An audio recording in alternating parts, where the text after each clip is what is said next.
Bismillahirrahmanirrahim. Assalamualaikum. Hai, apa khabar kepada yang baru masuk? Terima kasih.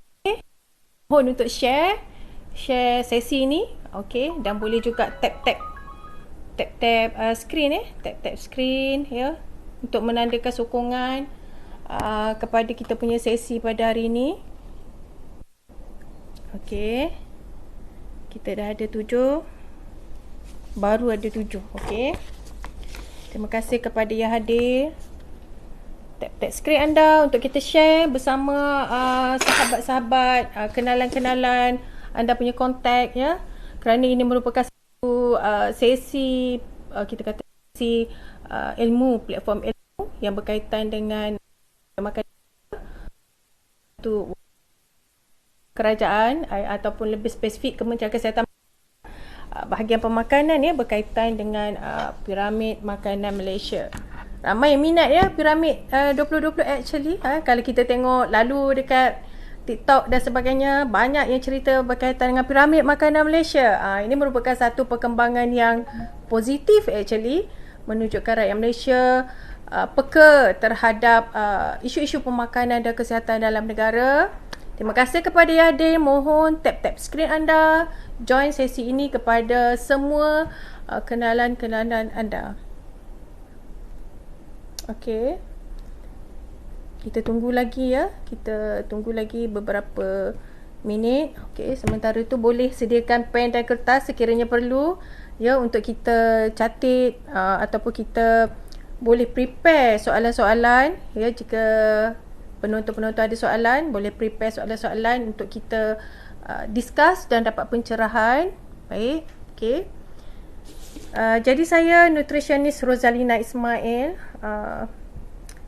pegawai in charge ya untuk pembentukan piramid makanan Malaysia, penyelaras untuk pembentukan Malaysian Dietary Guideline dan juga piramid makanan Malaysia, cawangan perancangan dan dasar pemakanan bahagian pemakanan Kementerian Kesihatan Malaysia. Hari ini topik yang saya rasa topik di hati saya iaitu piramid makanan Malaysia 2020 ya. Satu tagline piramid makanan Malaysia 2020, satu tagline untuk diingati dalam satu jangka masa yang lama ya. Kita lihat nanti.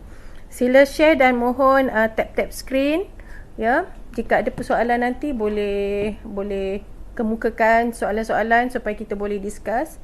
Baiklah, saya rasa kita dah boleh bermula kan? Okey. Pertama sekali, Assalamualaikum dan salam Malaysia Madani diucapkan kepada semua penonton kita punya sesi TikTok pada hari ini. Saya ucapkan terima kasih kerana memberi ruang dan kelapangan semua untuk kita berkongsi berkaitan dengan piramid makanan Malaysia 2020. Sesi ini santai, janji sampai. Itu yang penting. Maksudnya kalau kita nak ada interaksi, boleh bertanya soalan, boleh ajukan soalan dan kita boleh, insyaAllah kita boleh menjawab persoalan-persoalan tersebutlah dalam konteks Malaysian Food Pyramid ataupun piramid makanan Malaysia. Selamat datang kepada yang baru masuk, baru join live ni. Sila tap skrin anda dan share kepada semua rakan-rakan, sahabat-sahabat health profesional kesihatan di klinik, hospital, stakeholder yang berkaitan yang sentiasa memberi education kepada masyarakat berkaitan dengan pemakanan sihat, yang ada rasa passion terhadap piramid makanan Malaysia 2020 sangat dialu-alukan ya. Okey, baiklah. Kita mulakan ya berkaitan dengan piramid makanan Malaysia. Sebenarnya kepada semua penonton, piramid makanan Malaysia kita ni, dalam negara kita ni, merupakan satu, kita kata tools ataupun bahan pendidikan tools ataupun bahan pendidikan yang sekali tengok mudah untuk kita faham, mudah kita, insyaAllah mudah untuk kita ikuti dan mudah untuk kita praktikal, senang. Bila lihat sekali lalu kita dah tahu apa yang kita perlu buat. Okey. Dan sebenarnya piramid ni all over the world ada. Okey. Seluruh negara kita ada piramid makanan tersendiri. Ada yang dalam bentuk piramid ya. Kalau kita tengok, saya cuba tengok negara-negara Asian di sekitar kita dah keluarkan slide kan. Okey, di sekitar negara-negara Asian, sebagai contoh Indonesia pun ada piramid makanan mereka, kita ada Thailand, ya, macam-macam bentuk dengan dia punya flag dia, kita punya Vietnam, negara bersebelahan kita, negara Vietnam, kita punya UAE, ya, Arab, dan juga yang menarik perhatian saya adalah China. Ya, kalau kita tengok China, dia punya piramid dia tu adalah berbentuk pagoda, in which dia kita kata dia desutkan dengan local punya tradition, local punya maybe food production. Macam contoh negara Fiji, bentuknya adalah bentuk pineapple. Itu tak ada dalam slide, ya, tapi kalau tuan-tuan dan puan-puan nak lihat, boleh lihat pada laman web FAO, Food and Agriculture Organization, United Nations. Yang tu ada ditunjuk banyak negara, lebih kurang 100 lebih negara, dengan dia punya dietary guideline as well as dia punya tools, ya, dalam bentuk piramid dan sebagainya. Macam negara kita, ya, piramid makanan Malaysia kita yang daripada 2010 dulu, masa kita di peringkat persekolahan dulu, kita tengok memang ada bentuk segitiga begini, bentuk piramid lah. Okey, dan sekarang pun kita masih kekalkan bentuk piramid. Salah satu sebab adalah ia mudah untuk difahami, dan kita pun senang nak deliver the message on how to read this food pyramid, dan juga macam mana kita nak tahu makanan mana yang paling banyak dimakan, yang mana perlu kurangkan, yang mana perlu kita hadkan dalam satu piramid ni. Dalam satu piramid. Okey. Jadi siapa-siapa yang baru masuk, yang join live kita, saya ucapkan selamat datang. Mohon tap skrin anda, share selagi live ini masih ada, ya, sebab kita ada setengah jam saja untuk bersiaran. Okey. Jadi sebenarnya Malaysian Food Pyramid, Malaysian Piramid Makanan Malaysia 2020 ni kita dah buat semenjak masa negara kita dilanda wabak COVID 2019. Pada masa tu kita bersama kumpulan kerja teknikal kita, walaupun masa tu dilanda wabak COVID, tapi kita masih bekerja secara dalam talian. Kita ambil manfaat masa tu teknologi, bekerja dalam talian untuk come out dengan kita punya justifikasi kenapa kita perlu ada Malaysian Food Pyramid 2020. Sebelum ni kita ada Malaysian Food Pyramid 2010 di mana yang bahagian bawah adalah kumpulan karbohidrat. Okey, tetapi sekarang ni kita telah tukar kepada kumpulan buah-buahan dan sayur-sayuran. Okey, jadi sebenarnya untuk maklumat penonton, kita punya pembentukan piramid makanan Malaysia, macam saya sebut tadi, kita ada kumpulan kerja teknikal, ya, yang menyelaras pembentukan piramid makanan Malaysia, itu di bawah kumpulan kerja teknikal garis panduan pemakanan yang terdiri daripada akademia. Kena tahu dulu siapa yang buat piramid ni. Maksudnya kita ada akademia, kita ada pakar-pakar pemakanan daripada government sector, ya, dan kita ada juga head profesional lain yang terlibat dalam pembentukan Malaysian Food Pyramid. Saya anggarkan lebih kurang 60 orang yang terlibat, ya, dan kita telah melalui banyak sesi perbincangan, diskusi, dan juga banyak lagi macam mana kita nak come out dengan number of serving, bilangan sajan. Maksudnya yang kita recommend untuk, yang kita sarankan untuk rakyat negara kita. Maksudnya dia tidak terbina dalam satu hari. Piramid kita tidak terbina dalam satu hari ataupun tidak terbina dalam satu minggu. Dia lebih kurang setahun lebih untuk kita hasilkan justifikasi di dalam piramid ni. Okey, jadi untuk semua yang hadir, jika kita nak tahu piramid kita ni daripada mana, dia sebenarnya dalam buku ni kita ada mention dengan jelas dalam key message yang pertama. So semua boleh refer. Yang ni, buku ni, daripada buku ni lah kita come out dengan kita ada Malaysian Food Pyramid dekat dalam dia. Okey. So yang ni yang penting lah, yang kita especially head professional, frontliner kena tahu, sebab kita deliver the message to the public, yang perlu penjelasan yang lebih cerah lah berkaitan dengan Malaysian Food Pyramid. Okey, baiklah. Jadi saya nak highlight kat sini semua penonton, Malaysian Food Pyramid fokus dia adalah untuk populasi yang sihat. Yang tu kita kena bear in mind, ini adalah populasi yang sihat. Kenapa kita buat untuk populasi yang sihat? Sebab kita nak mencegah penularan, peningkatan penyakit tidak berjangkit berkaitan dengan pemakanan, especially ataupun kita kata penyakit berkaitan lifestyle, including pemakanan sihat ni lah. Okey, jadi kita nak mencegah. Sebab tu populasi yang sihat ni kita nak jaga supaya dia tidak meningkatkan prevalent penyakit tidak berjangkit sedia ada sekarang ni, dengan diabetes, obesity, cardiovascular disease, hypertension, macam-macam lagi ya. In fact, yang berkaitan dengan kesihatan mental pun ada kaitan dengan pemakanan. Jadi untuk prevent masalah tu berterusan, kita come out dengan satu guideline untuk this population, untuk prevention is better than cure.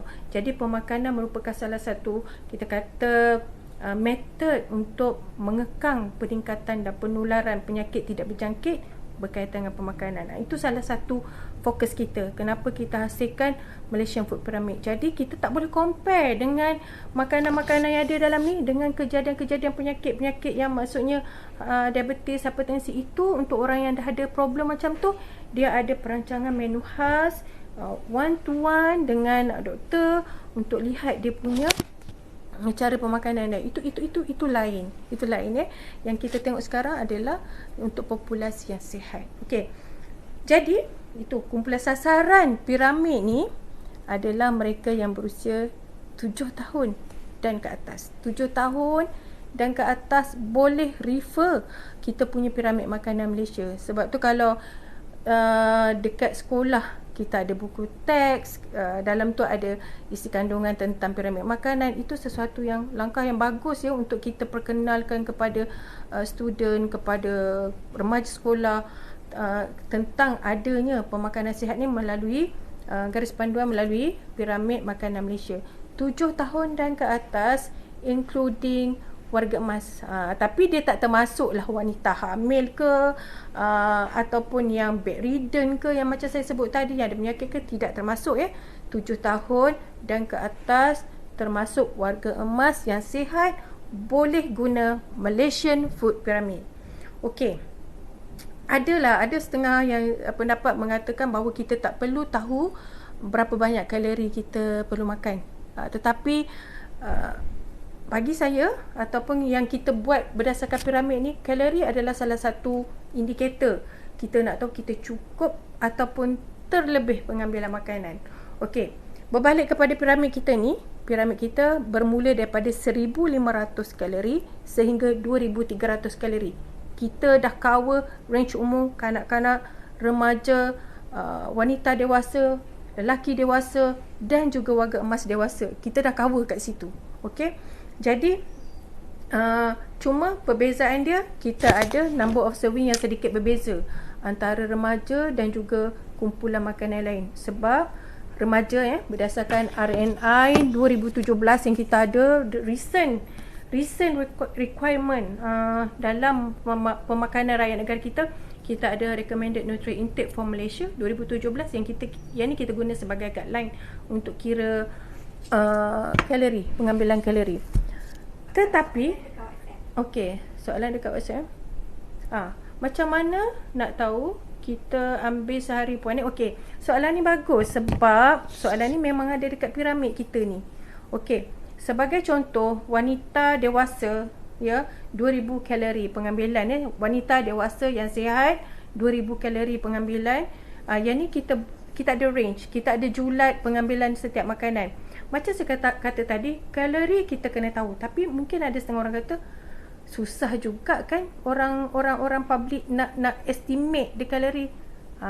Itu jangan risau. Kita kumpulan kerja teknikal kita dah fikirkan benda tu dan dia dah translate dalam bentuk household measurement. Dekat dalam ni kan, dalam ni, bawah ni semua kita dah sukat guna household measurement in which kita dah kira dia punya kalori. So household measurement banyak mana, kita kata satu sendok nasi macam mana, so household measurement dia tu macam mana, kalori dia tu berapa, kita dah calculate.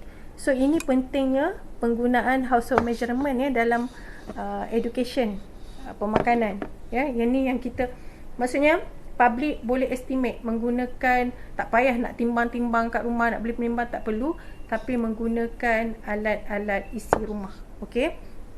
Jadi macam mana nak tahu tadi? Itu saya kata kita dah tukar kepada household measurement. Kita ada julat pengambilan makanan di sini. Kalau fall, kalau tuan-tuan dan perempuan ambil makanan dalam julat ini, dia memenuhi requirement.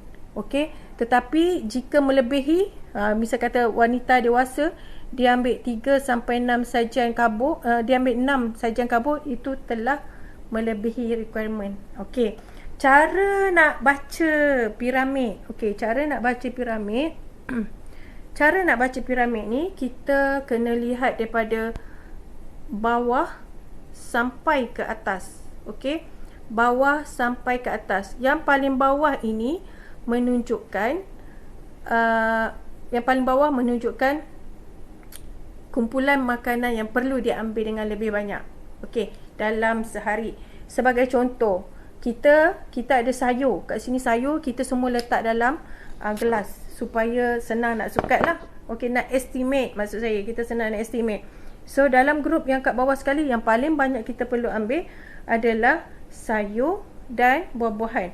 Untuk makluman semua ya, seperti kita tahu, kajian NHMS yang terkini pun menunjukkan kurang daripada 10% rakyat negara kita tidak mengambil sayur yang mencukupi. Kita rasa kita ambil, I ambil, kita kata kita ambil, tetapi isu dia pula adalah cukup ataupun tidak. Sebab bila kita cukup setiap pengambilan ni, dia dapat memenuhi keperluan makronutrien dan juga mikronutrien, vitamin dan mineral. Sebab tu kita perlu cukup. Sebab bukannya just kita kata secara fizikal nak benda tu cukup, tetapi dia punya makro perlu cukup untuk prevent masalah-masalah kekurangan nutrien. Sebab kita tanpa disedari kita mungkin ada masalah kekurangan nutrien. Sebab yang kita nampak sekarang, kita nampak undernutrition, kita nampak overnutrition, tetapi yang jarang-jarang kita notice adalah kekurangan mikronutrien. Sebab tu kita dah buat anggaran berapa banyak yang perlu diambil untuk dapat memenuhi makronutrien dan mikronutrien. Okey, kat sini berbalik kepada kita punya saranan tadi, kita lihat kita ada kumpulan sayur dan buah. Okey, sayur, apabila sayur kat sini kita kata lebih daripada 3 sajian tau, 3 sajian. Jadi 3 sajian, let's say satu hari pagi kita ambil lebih kurang kangkung lah. Kangkung makan dengan nasi lemak. So tak ada masalah nak makan nasi lemak, tak ada masalah. No problem at all. Cuma you have to orang kata enrich the food dengan fiber, dengan makanan-makanan yang lain untuk tambahkan dia punya kualiti. So misal katalah kita makan nasi lemak dengan kangkung celur, let's say. Okay, so kalau satu saja kangkung, dia sebenarnya bila kita masuk dalam cawan ni, dia hanya separuh cawan. Itu satu sajian. Okay, kita dah dapat satu sajian untuk sarapan pagi. So misal kata kita makan tengah hari dekat office ke, dekat rumah ke, kita makan sayur yang campur. Sayur campur ni selalunya macam dalam tom yum lah kan. Dalam tom yum tu kita ada brokoli ke, kita ada ni apa tu namanya? Apa namanya? Insyirah? Cauliflower. Cauliflower, kita ada lobak kan. Bila kita ambil tom yum tu, kita ambil sayur, kita buat anggaran separuh cawan. Separuh cawan dah cukup satu sajian. So dah 2. Okey. So bila malam dalam pukul 6 petang, 7 petang tu kita nak makan dinner, kita boleh ambil macam, kalau nak pelbagaikan, kita boleh ambil bihun sup ke ataupun laksa ke, tapi kita kena tambah sayur lebih kurang separuh lagi cawan. Okey, ataupun kalau nak guna senduk, dia akan jadi satu senduk lah. Okey, so kat situ dah cukup 3 sajian. Okey, yang saya perasan ni, yang paling mudah kalau kita nak cukup sajian ni, selalunya kalau kita ambil ulam-ulaman lah. Ulam-ulaman ni selalunya kita boleh mudahlah untuk dapat satu sajian. Sebab ulam-ulaman ni kita tak masak, dan bila kita masukkan dalam cawan ulam-ulaman ataupun salad, bila dapat penuh satu cawan, itu satu sajian. Maksudnya yang tidak masak penuh satu cawan, itu satu sajian. Okey, yang lain yang bermasak, dia kecut lepas masak, so dia adalah separuh sajian. Satu sajian. Okey, ada soalan ya. Kejap saya tengok macam mana. Okey, dekat WhatsApp Kejap dekat WhatsApp. Tak dapat tengok lah. Kalau kat sini kat mana Saya baca kat. Okey, so kena keluar lah Kena keluar, so kita tengok WhatsApp. Sekejap kita tengok, kita entertain soalan. Okey, macam yang saya kata tadi kan, macam mana nak tahu kalori kita ambil sehari. Okey, macam tadi tu. Okey, kejap Okey, kita fokus kepada sayur dan buah dulu. Okey, buah. Tadi yang kita kata buah tadi tu, yang ni satu sajian buah dia kena satu biji macam ni. Yang ni kat sini kita kata 2 sajian tau satu hari.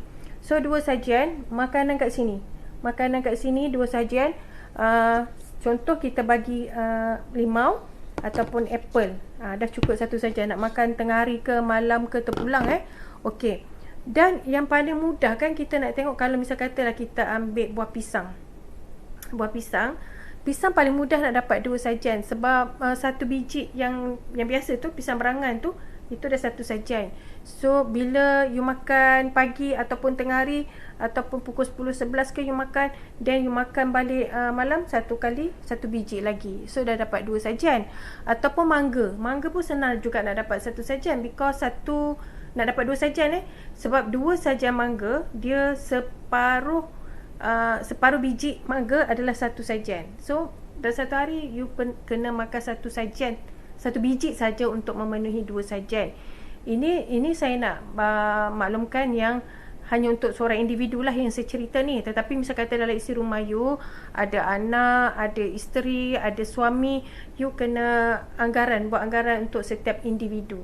Itu kalau kita boleh berjaya buat anggaran untuk setiap individu, insya-Allah keluarga tu memenuhi requirement.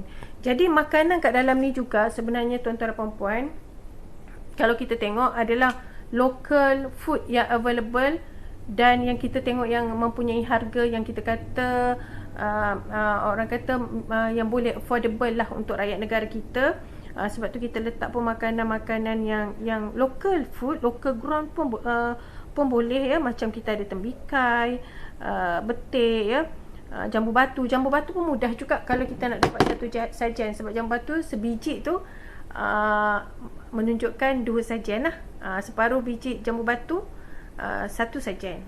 So boleh bagi pagi dengan malam Tetapi kalau nak varietykan makanan tu, boleh pelbagaikan jenis buah lah jika available dalam rumah. Okey, kalau tak available, kita boleh guna makanan-makanan tadi yang saya kata, macam jambu batu, buah pisang sebenarnya tembikai pun mudah juga nak dapat satu sajian untuk ramai ahli keluarga kan. Beli sebiji atau separuh biji tu, yang potong macam kita potong kat kedai itu selalunya satu sajian, standard untuk satu sajian.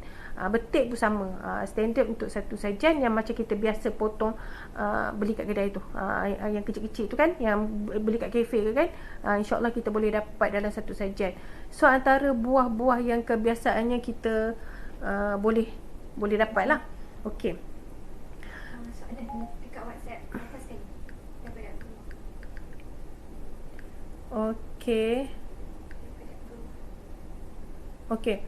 Okey, betul ke buah tak boleh makan time malam, nanti gula dalam badan cepat naik?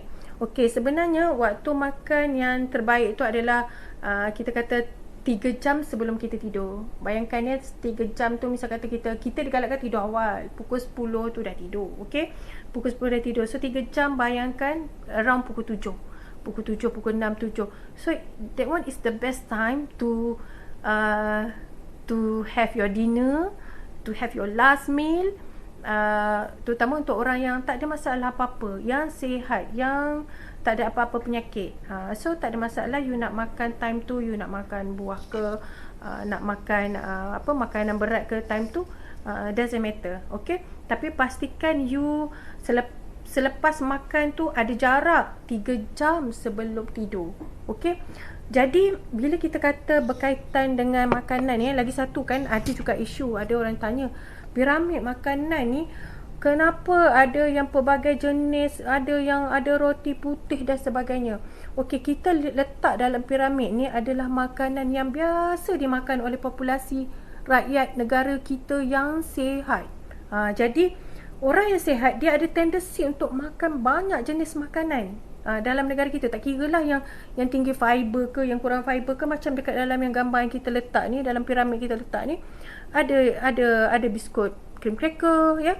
Ada kita letak roti, ya, yang kadang-kadang dia ada GI yang tinggi as compared tu ada food group, compared tu ada group makanan yang sama dalam grup yang sama tetapi makanan yang berbeza. Dia ada kandungan GI yang berbeza. GI ni maksudnya lebih senang kata layman kan, GI ni adalah bagaimana gula tu diriliskan dalam darah kita, kadar dia diriliskan, dibebaskan bila kita makan, postprandial tu bila kita makan, dia rilis tu berapa cepat dia rilis gula tu dalam badan kita.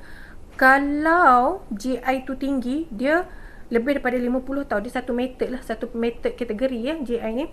So lebih daripada 50 dia adalah GI tinggi. So dia boleh release dengan sangat cepat. Itu yang ada isu gula spike dalam darah dengan sangat cepat because of the certain food that yang kita tahu dia ada tinggi kandungan GI. Sebab tu dalam saranan kita kena pastikan pengambilan karbohidrat kita 50% daripada total kalori yang kita makan satu hari itu, 50% daripadanya adalah yang tinggi kandungan fiber.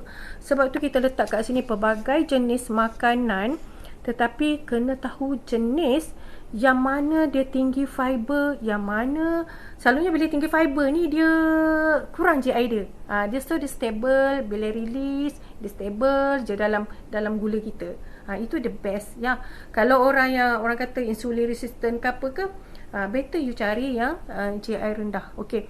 Lagi satu, makanan ni kita kena yang kita letak dalam ni tak semestinya you makan benda tu solid tau. Nak jadikan makanan tu berkualiti, GI rendah, ada cara dia, ada method dia, cara masak pun ada kaedah dia. Okey. Jadi selain dia saya kata pilih makanan yang tinggi fiber, macam kata roti putih dengan roti tinggi fiber, dia ada tau kat plastik tu kita kena baca sikit panel makanan apa, nutrition information panel tu Ada soalan. okey. Sekejap nanti saya lupa pula nutrition information panel, saya habiskan dulu ayat saya tu. Dekat nutrition information panel tu, dekat belakang tu dia akan tulis tau 100% high fiber ke, kena baca sikit. Sebab kat situ, daripada situ kita tahu kandungan makanan tu, especially karbohidrat lah.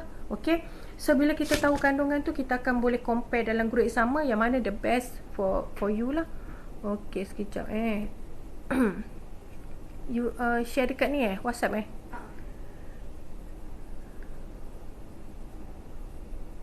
Okey, sebenarnya macam mana nak tahu makronutrien mengikut komposisi badan?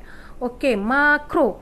Okey, makro ni dia adalah fat, karbo dan juga protein. Okey, sebenarnya kalau dari segi teknikal, buku ni lah yang kita refer. Misal kata yang saya cakap tadi, 7 tahun dan ke atas, kita refer dalam ni. Misal kata karbo sekarang ni 50 sampai 65% adalah kumpulan karbohidrat. Kumpulan karbohidrat tu pula kena pilih yang kompleks karbohidrat. Kalau you nak the healthier one, you kena cari kompleks karbohidrat. Kompleks karbohidrat macam saya cakap tadi, roti antara roti putih dengan roti wheat, roti apa, whole grain, cari yang macam tu.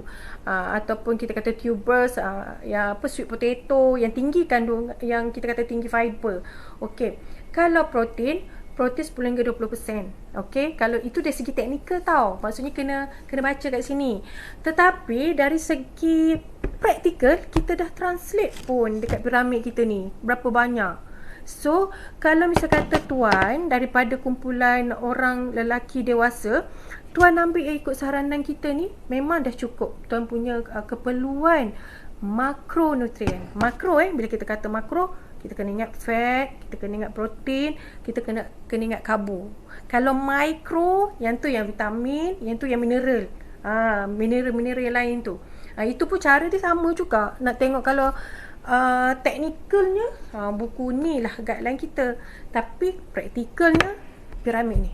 Senang, kita dah translate dah semua-semua tu dekat dalam piramid ni je. Ya. Jadi macam saya cakap tadi, pasal karbo tadi kan, saya berbalik kepada karbo tadi. Cara nak pilih makanan daripada karbo, kita pilih yang tinggi kandungan fiber.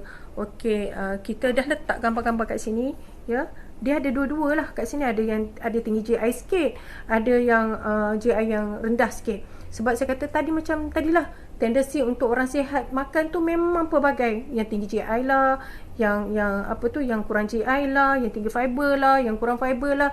Jadi kita dah letak, okey, kalau you nak makan biskut cream cracker berapa, kita dah letak sukatan ni, range dia, julat dia, supaya bila kita makan tu ada terpandu. Maksudnya ada panduan lah untuk kita makan. Sebab apa-apa saja kalau exceed the limit, memang akan mendatangkan mudarat. Sebab tu kalau kita kata bersederhana, wasatiyah kan, itu antara konsep yang kita guna dalam piramid kita juga. Kita betul-betul ikut pengiraan yang sesuai untuk populasi yang sihat pada range umur 7 tahun dan ke atas. Okey, itu untuk. Selain daripada tu kan, macam mana kita nak menjadikan makanan kita berkualiti, bukan solid lah. Ada yang kata kenapa piramid bagi makan ni? Okey, sebenarnya kita kena kreatif sikit makanan kita, nak jadikan dia sebagai makanan berkualiti, rendah GI.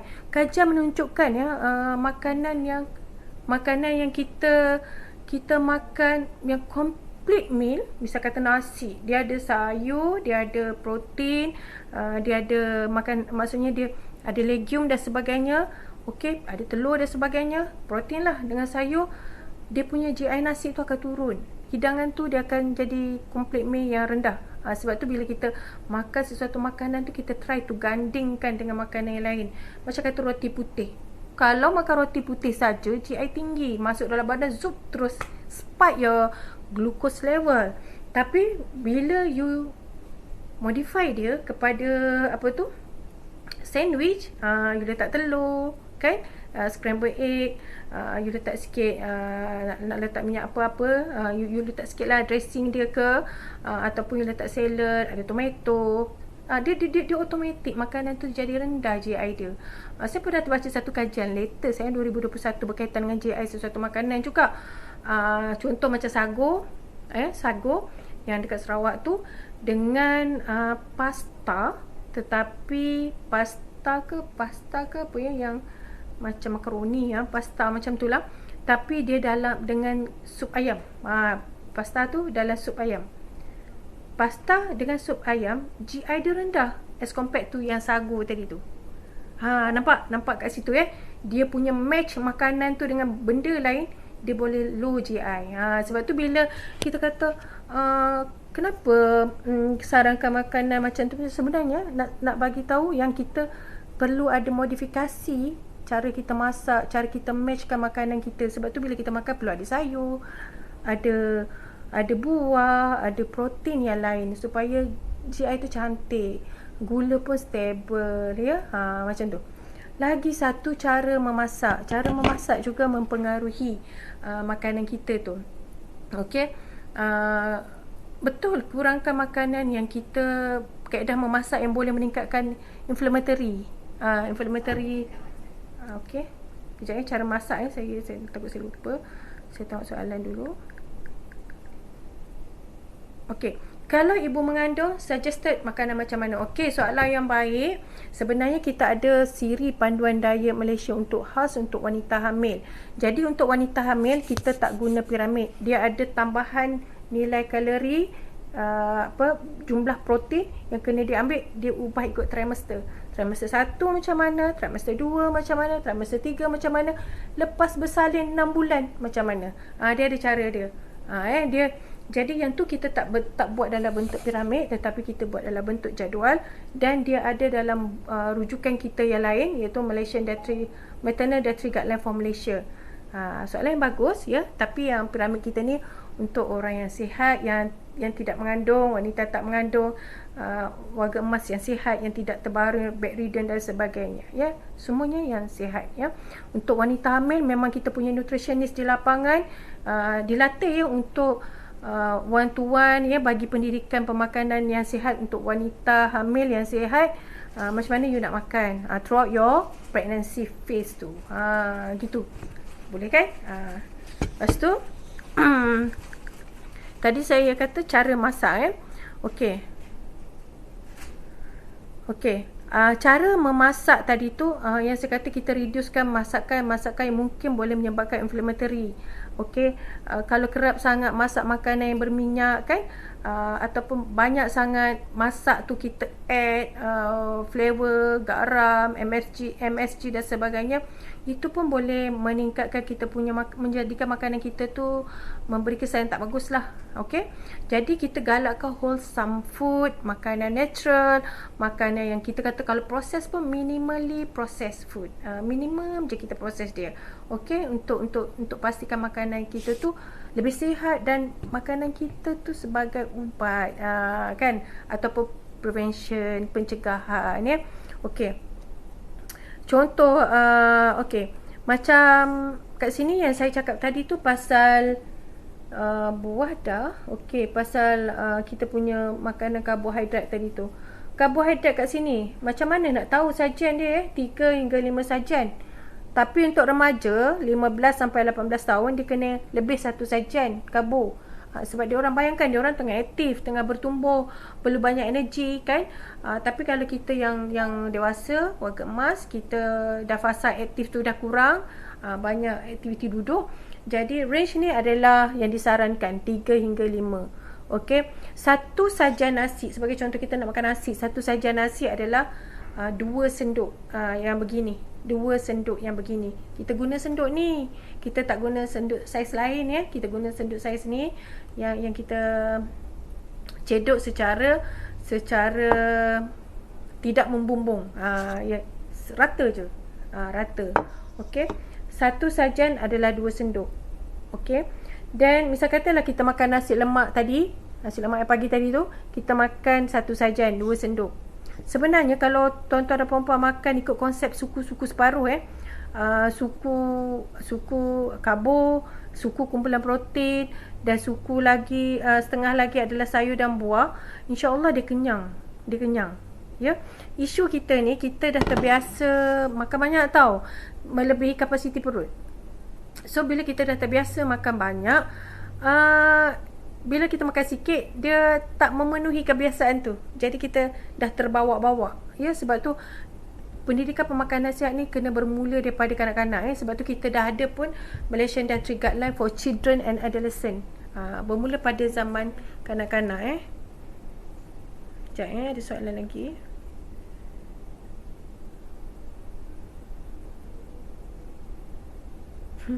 Nak tanya, soalan ni comel. Nak tanya betul ke nasi kalau suku sama dengan 3 sudu, tapi 3 sudu sikit sangat?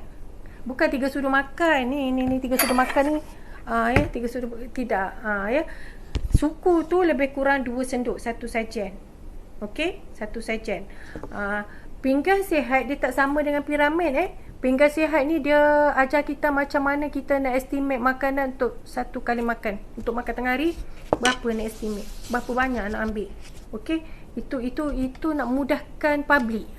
Nak pergi kafe ke, makan kat rumah ke, kenduri ke kan, nak estimate banyak mana nak ambil. Tapi kalau piramid ni dia untuk 1 hari, berapa keperluan 1 hari. Ingat kita keperluan 1 hari ni penting, sebab saya kata tadi untuk memenuhi keperluan mikronutrien, keperluan makronutrien. Sebab kalau tak cukup nanti kita nutrien deficiency, micronutrient deficiency, kita tak nak juga. Okey. Lepas tu ada lagi soalan? Sekejap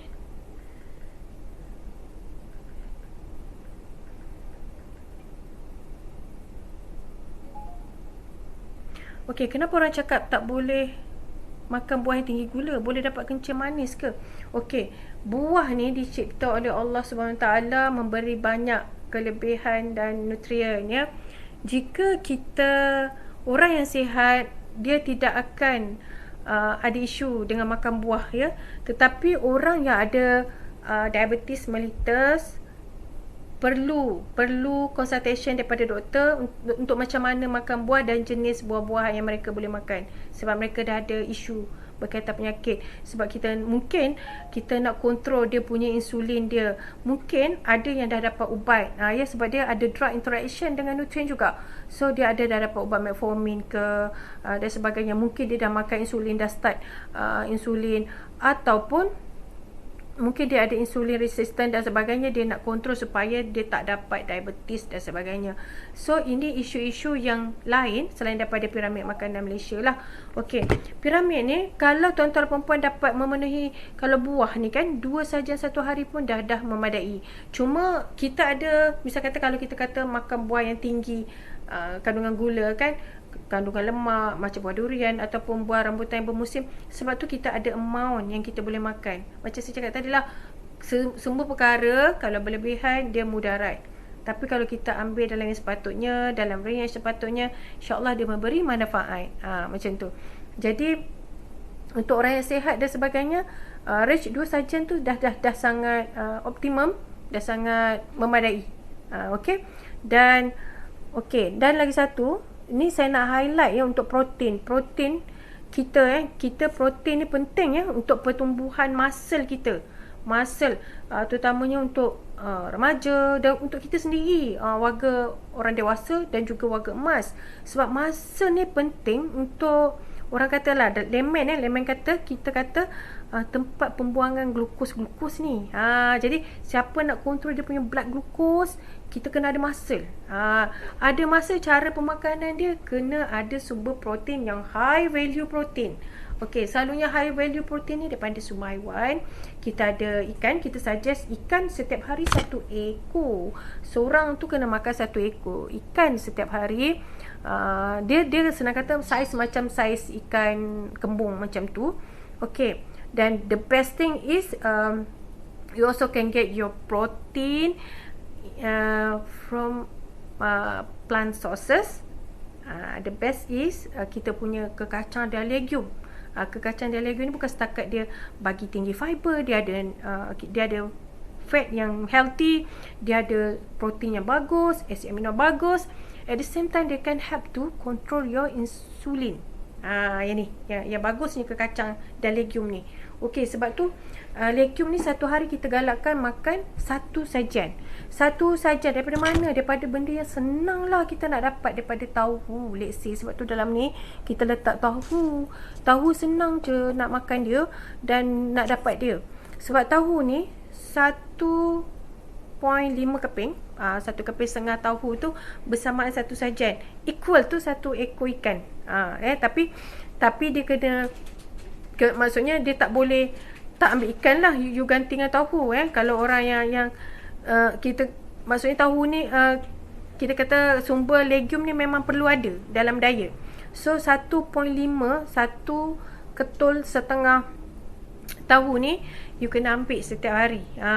Tukar-tukarlah dengan kacang kuda ke dan sebagainya, kacang merah ke, kacang merah tu Atsuki beans, kacang hitam tu, yang tu kita just rendam semalaman. Semalaman kalau nak contohlah nak rebus Atsuki bean ataupun kacang merah tu, dia banyak kat pasaran. Kalau kita tengok dekat pasaran tu kan, dekat tempat yang macam area kacang-kacang, ada kacang apa tu, kacang hijau yang buat bubur tu kan, dia ada grup kacang yang lain kan.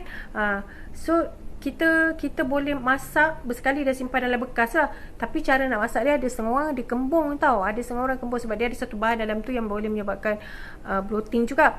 So cara dia, you kena you kena rendam dulu semalaman is the best.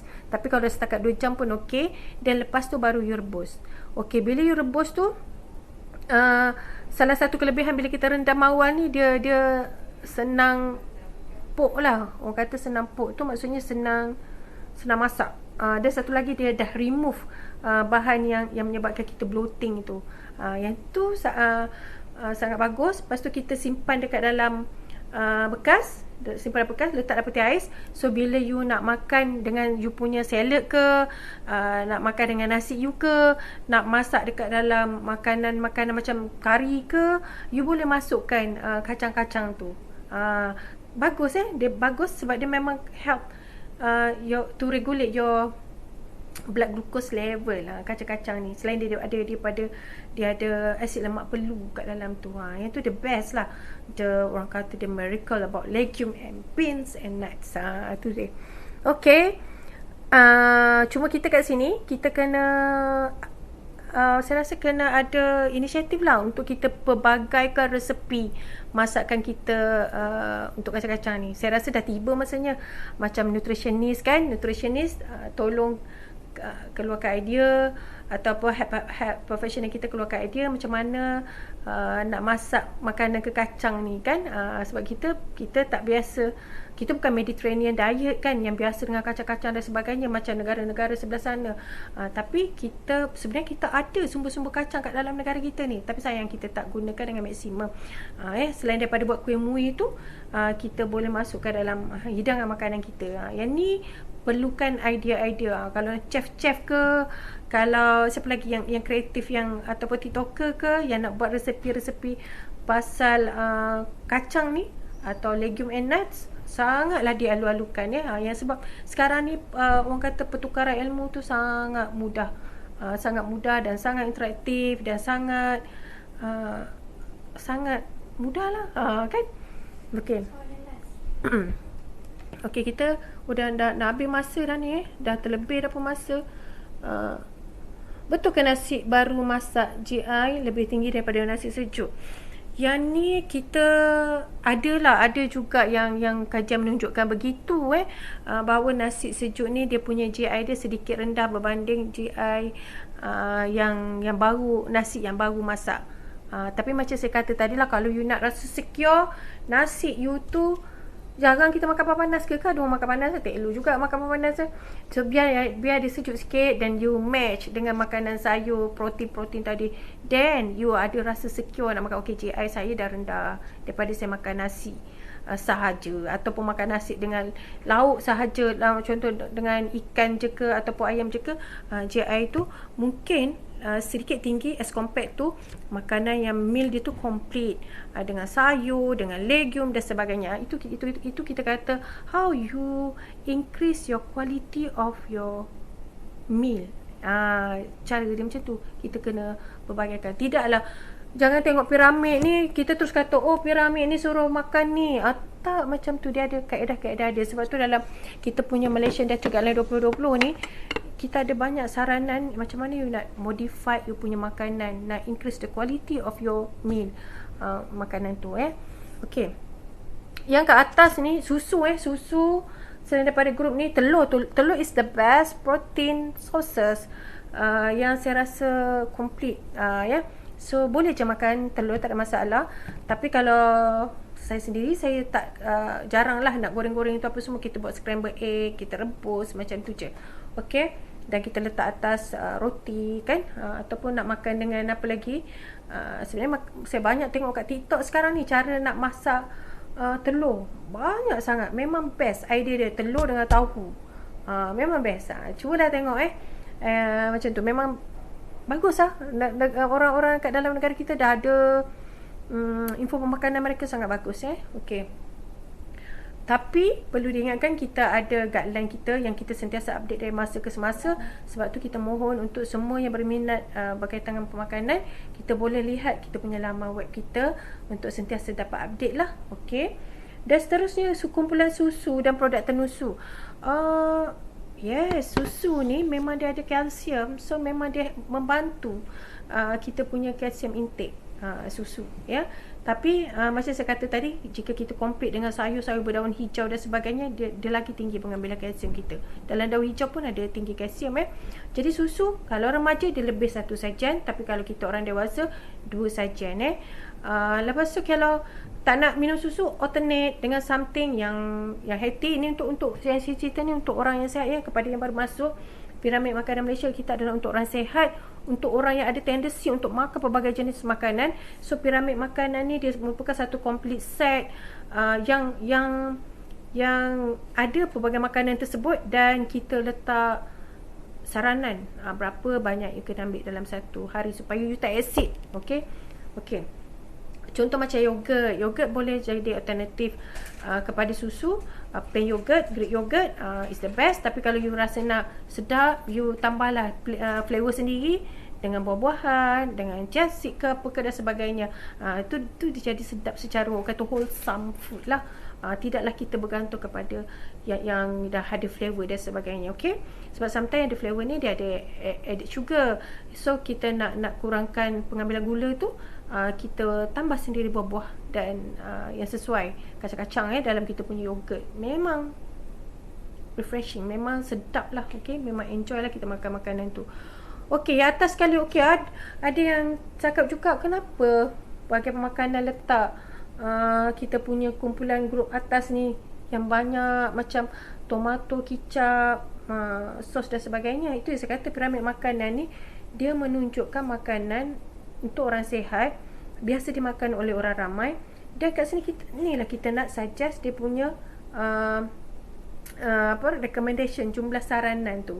Okey, jadi kat atas ni dia bukan grup makanan utama tapi kita biasa dapat dia daripada makanan-makanan yang kita dapat, sama ada yang kita beli kat luar dan sebagainya. So kalau dah ada sos, kita dah guna sos dan sebagainya, kita tak guna garam dah sebab dekat dalam sos, dalam kicap dan sebagainya tu memang dah ada benda-benda tu semua. Jadi kita tak perlu lagi. Kalau nak masin, sebenarnya cara dia adalah kita enhance dengan natural enhancer, flavor enhancer. Macam contoh kita ada cinnamon, kayu manis, kita ada buah pelaga, kita ada limau purut, kita ada halia, kita ada serai. Yang tu yang penyedap rasa sebenarnya, lemongrass. Okey, yang tu yang boleh tambah rasa masin tu sebenarnya. Kalau limau purut tu, kalau kita rasa betul-betul after taste dia sebenarnya ada rasa masin semula jadi. Kalau limau nipis, limau purut tu. So sebenarnya kita tak perlu. Kalau setiap makanan kita letak perah air limau tu kan, dia dah jadi rasa masin semula jadi. Dan sebenarnya dia boleh bantu nak pekakan kita punya lidah ni lah untuk rasa masin. So tak perlu lagi kita nak tambah garam dan sebagainya. Okey, yang gula tu pun sebenarnya gula ni tak ada nutrien lah dalam gula ni, boleh diabaikan dia punya nutrien tu. So dia hanyalah penambah rasa, penyedap rasa dan sebagainya, nak bagi sedap dalam makanan kita. So kalau kita nak bagi dia rasa semula jadi, kita kena cari herba yang boleh memberi rasa manis kepada kita punya masakan kita. Okey, saya rasa sampai situ saja sebab kita pun dah 4:20, dah 1 jam. Dah tak ada soalan dah lagi rasanya. Jadi untuk makluman semua piramid makanan Malaysia ni kita akan guna untuk 10 tahun 2020 sampai 2030. Senang kita nak ingat, sebab itu kita tulis Malaysia Food Pyramid 2020, sebab dia diperkenalkan pada tahun 2020. Kita review, kita tambah baik yang 2010 tu kepada 2020. Kita guna untuk 10 tahun. Dan yang ni lah yang kita akan guna untuk didik anak-anak kita, cucu kita dan kita sendiri, untuk persediaan semasa kita meningkat kepada warga emas lah. Persediaan tu kena bermula sekarang masa kita dewasa. Dan lagi satu apa menarik dalam kita punya Malaysian Dietary Guideline 2020 ni, kita tak lupa berkaitan dengan aktiviti fizikal. Sebab as we age, 35 tahun ke atas, kita dah defisit dah kita punya mass kita ni. Kita punya masa-masa dah berkurangan. Jadi yang tu tak ada otot tu, sebenarnya insulin kita pun tak efisien tau. Jadi nak tak nak kita have to kena ada exercise yang berkaitan dengan pembinaan otot, terutamanya kita yang warga emas, kita yang dewasa. Pembinaan otot yang maksudnya ada weightlifting ataupun squat. Kalau kita mencangkung kan, saya teringat satu dokumentari saya tengok, Ikigai Jepun dokumentari tu, dia berkaitan dengan orang warga emas di Jepun yang hidup lama kan. Dia punya aktiviti dia banyak buat aktiviti yang melibatkan mencangkung tau, orang warga emas ni. Dan dia kata memang itu menguatkan otot bawah dia ni kan, kaki dia masa ada kat bawah ni. So memang kita tak nampak lah perut boyot, perut yang membuncit, salah satu tanda insulin tak best pun perut buncit dan sebagainya. So tak nampak benda tu. Ikigai tu sebenarnya mereka hidup pun dengan satu visi. Diorang ada matlamat setiap yang saya tengok dokumentari Jepun tu lah. Dan lagi satu, mereka memang buat aktiviti yang banyak melibatkan otot bawah ni dia banyak mencangkung. Kalau kita squat kan, dia banyak bentuk otot, ya. Weightlifting, kita angkat berat dan sebagainya, ya. Dan ada juga macam-macam exercise sekarang ni yang kita tengok boleh go through. Dia banyak actually berjalan je, brisk walk je pun boleh membantu pembentukan otot, ya. Dan kita increasekan dia punya intensity pun boleh membantu meningkatkan otot, ya. Itu pentingnya aktiviti fizikal. Dan setiap garis panduan kita memang masukkan konten aktiviti fizikal untuk setiap peringkat umur. Kanak-kanak ada, warga emas, orang dewasa, semua ada aktiviti fizikal ni lah. Okay, the best thing is you have to move every day. Kena bergerak setiap hari, tak boleh sedentary. Kalau dekat office ke, you bangun, you squat ke, ataupun you buat aktiviti yang boleh membentuk pergerakan otot. Saya rasa banyak kita boleh dapat dalam YouTube ataupun dalam MDG kita sendiri pun kita dah ada masuk senarai-senarai aktiviti yang boleh membantu pengekalan berat badan kita. Okay, saya rasa sampai situ saja. Take home message, piramid makanan kita adalah untuk orang yang sihat. Makanan kita adalah yang available dan biasa dimakan oleh rakyat Malaysia. Dan bestnya, kita letak number of serving, bilangan sajian, untuk kita pandu rakyat negara kita berapa banyak nak makan makanan ni. Elakkan ultra processed food, kurangkan processed food. Elakkan ultra processed food. Contoh macam air berkarbonat, ataupun makanan-makanan kita kata jajan lah kan, jajan-jajan dan sebagainya. Ultra processed food tu memang kita kena elakkan, tapi kurangkan makanan-makanan terproses yang lain. Saya rasa sampai situ saja. Boleh ikuti kami di laman web bahagian pemakanan, sesi TikTok kita, ataupun kita punya aktiviti-aktiviti lain pada masa akan datang. Sekian, terima kasih.